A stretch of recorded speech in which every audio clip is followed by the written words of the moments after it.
avantages d'avoir un blog, c'est les suivants, sont les suivants. Alors, dans un premier temps, ça vous permet d'engager la discussion avec vos clients et vos prospects.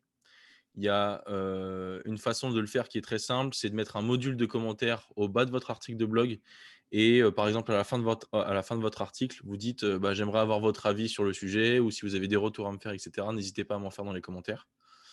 Soyez vigilants aux commentaires qui sont laissés pour pouvoir y répondre dans les meilleurs délais et c'est une façon aussi pour vous, ben, d'avoir un premier contact et pourquoi pas d'aller plus loin derrière.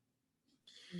Ça, c'est la première vertu. La deuxième, c'est atteindre vos objectifs avec les appels à l'action. Là, je vous disais, peut-être inciter, les gens à mettre un commentaire, mais ça peut être aussi prendre un rendez-vous, ça peut être aussi consulter, un autre article de votre blog, ça peut être consulter une page spécifique de votre site internet.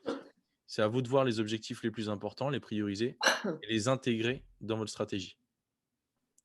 Ça vous permet aussi d'étendre votre réseau avec la fameuse stratégie des articles invités dont on s'est parlé, le mois précédent.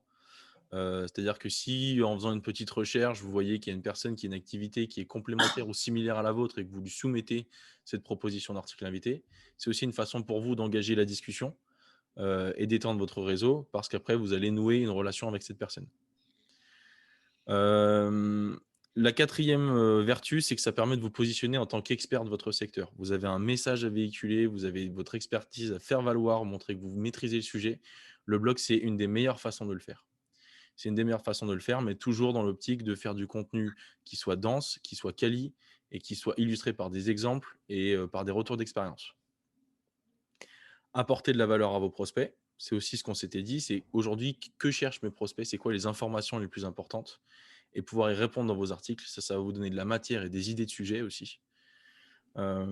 Et par exemple, pour répondre justement à cette question, vous pouvez faire les fameuses recherches sur Google avec des mots-clés qui concernent votre secteur d'activité et voir les suggestions d'autres recherches que Google génère automatiquement, en bas de la page de résultats de recherche.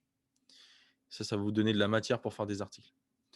Ça permet aussi de mettre en avant votre personnalité. Ça, c'est à vous de voir, en fait, on va le voir, ça plus tard, mais quel ton vous allez employer, quels mots vous allez utiliser, comment vous allez transmettre un message.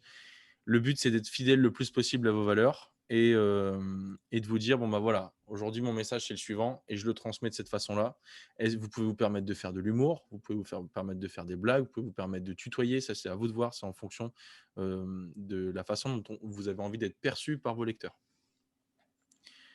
Ça permet de créer un écosystème vertueux en dispatchant mon contenu. Donc ça rejoint un peu ce que je vous ai dit en tout début, c'est-à-dire que vous avez un article de blog et en fait, ce contenu-là, vous pouvez le dispatcher sur différents canaux. Vous pouvez le partager sur les réseaux sociaux, vous pouvez même en faire un podcast, vous pouvez en faire un email. Il y a plein de choses, à faire avec un article de blog pour gagner en visibilité et créer un écosystème qui va générer du trafic sur les différents canaux sur lesquels vous êtes présent. Ça vous permet de véhiculer des idées fortes, d'être leader d'opinion dans votre domaine et le plus important, enfin parmi les choses les plus importantes, d'optimiser votre SEO.